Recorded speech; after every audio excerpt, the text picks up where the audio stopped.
Welcome back. In today's video, we're going to take a look at changing the ownership of a Dataverse record to a team. So essentially, I'm going to create a record. Normally, the ownership would be me. We're going to use Power Automate to change that ownership to a team. Now, this process can be used to do other things. If you wanted to change the owner to a specific person, you can do the same thing. In this particular video, I'm just going to show you how to do the assignment of a team. But I'll explain basically how you could do this with pretty much anything. So you could change it to a user or change it to a team, whatever works best for your scenario. You'll be able to take care of it easily after watching this video.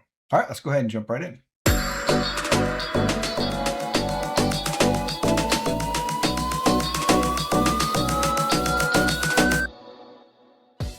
So first, let's talk a little bit about the pros, cons, good use cases for when you might want to do this.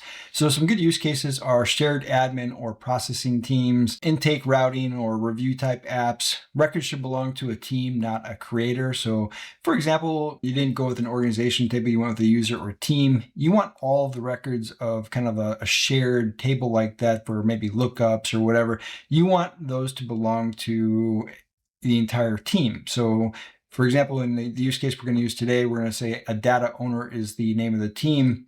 So all of the shared lookup type information that wasn't set as an organization as the owner, I'm going to make all that data owner is the owner for those records. Maybe you need continuity when staff changes. So for example, if the owner all of a sudden changes business units, all the records go with them.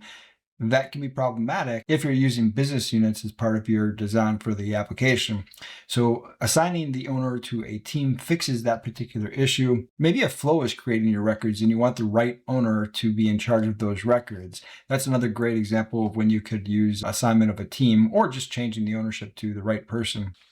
So what are some of the pros? Shared access for the right team. So that team will have access and ownership of all the records that they're supposed to be in charge of. Easier collaboration and handoff. Ownership survives the personnel changes, like in the case of the business unit. So, the person changes from one business unit to another. All the records would normally transfer with them. So you got to be kind of careful with that. And that's a great example of when you want to change the ownership there. Better aligns with business processes or cleaner team-based reporting and views. Now, there are cons, and let's talk a little bit about some possible cons you might encounter with this. The owner may no longer show personal responsibility, so they're not the owner of the record anymore. Now, this isn't going to change the created by field. We're not changing that. That'll always be associated with it. But that person will not have access unless you give them access to the record. They're not going to be able to do anything with that record after you change the ownership. So if you need the person to also have access, just keep in mind you have to give them access to the record after you've changed the ownership. Sometimes if the roles for the team are too broad, it just is way too much exposure for records. Again, you kind of have to think about exactly what you're doing and how you're doing this to make sure that it's set up correctly. Sometimes security troubleshooting becomes more complex. When the ownership of a record is now assigned to a team, it can make it a little bit more complex to troubleshoot any kind of security issues.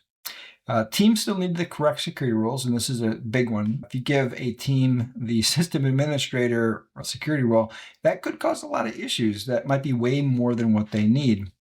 And it's not always needed for cross-business unit access, so it's not always necessary to do the team ownership or just change the ownership of a record. Kind of a best practice idea is use team ownership for security and shared process control. But you could also use an assign to field. That way you can kind of keep that individual accountability. And this is, for example, where you might say add a field for assign to, and then use an automation to make sure that that person is still responsible for that record. That could be a great way to kind of control this. Now, you could also do the same thing with the created by. You don't necessarily need to have that, but created by, sometimes the actual person that's responsible for the record isn't always the person that actually created it. So just keep those ideas in mind. All right, for demonstrating this, we're going to use the facility issue reporting application that we built a while back. And again, we're just focusing on exactly how to do this. We're not going to get into a lot of the other aspects of this. I'm just going to demonstrate one aspect so we don't get this more confusing than it has to be. And also, don't forget, if you like this kind of content, hit that like and subscribe. It really does help the channel grow. All right, so let's look at this here quick, and we can see that if we scroll all the way over here, I'm the owner of these records, and we're going to create another record after we set up this automation, and we're going to see that this is going to be data owner, which is the team that I created for this. Now let's go ahead and go to our cloud flows here, and we're just going to create an automation cloud flow automated here. And again, we'll go ahead and skip this. And let's select Dataverse when a row is added or modified. Let's go ahead and change this to demo Dataverse ownership. And our change type here is going to be when a row is added. And then our table name is going to be facility issue reports. Scope will be organization. And our step, all we're going to do is change the owner. So we're going to go here and find our update a row. And then it'll be our facility issue reports table here. The record is going to be our unique identifier here. And let's go ahead and expand this. Now, this is the specific field that we're going to change. Now, I've already created the team, so let's go ahead and get our team information. Now, in our team table, we can see here, let's go to our tools here, and we want to copy our set name. And then we'll go back and paste that into our automation. We'll go ahead and paste that in there. And now what we need is the unique identifier for the team that we want to put here. So let's go back to our team table again. And this is the one that we want. So we're just going to go ahead and copy this. So we're just, again, getting that unique identifier here. And this is what I was saying is if you could follow this exact same approach for using the users table, and you could change the ownership to a specific user also. All right, let's go back and enter this in. All right, let's go ahead and paste that. Now, all we're doing is changing the ownership to that team. So let's go ahead and save, and it's saved. Now let's go to our app, and we're going to create a record. So let's go ahead and create the record, and we'll go ahead and type in change, and it'll be me. And we'll go ahead and select this, and we'll just kind of fill out our required fields here.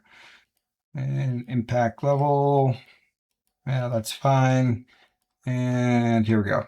All right, so let's go ahead and save this.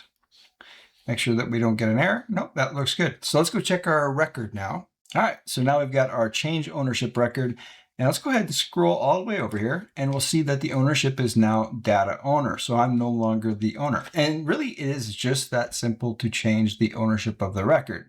Now, obviously, if I'm in this team, then I will continue to be able to edit that. So if there's actual people in this team, all those people that are in this team are going to be able to edit all these different records. Now, kind of a food for thought idea is you could change the ownership of all these records here, but you have other teams that have privileges here also. So you could also grant access to other teams and actually just change the ownership to all the records, and then some records might be visible by other teams.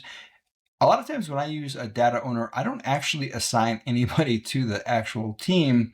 I just change the ownership to this team just for record keeping purposes. And then I grant access to other teams based off of whether they should be able to view the record or they should be able to edit the record, or potentially the admin type role where they can do everything to the record that is necessary to include deletions.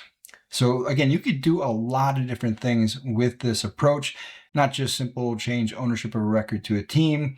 You could also do, like I said, giving the access. And I'm actually going to cover a lot of those steps in future videos here on the channel. So again, if you like this kind of content, hit that like and subscribe. It really does help the channel grow. Now, next week's video, I'm going to go ahead and show you how to do child flows. And I'm going to actually put this process into a child flow, because a lot of times when you are changing the ownership of record, it applies to multiple tables, not just one. And that is a great use case for child flows. Instead of having to add these specific actions to 20 or 30 different table flows, we can just add a child flow, and all the steps inside that child flow will be part of the main flow. So make sure you've got the notifications on so that when I publish that video, you'll get notified in case that's something you're interested in watching. All right, that's it for this video. Thanks for checking it out.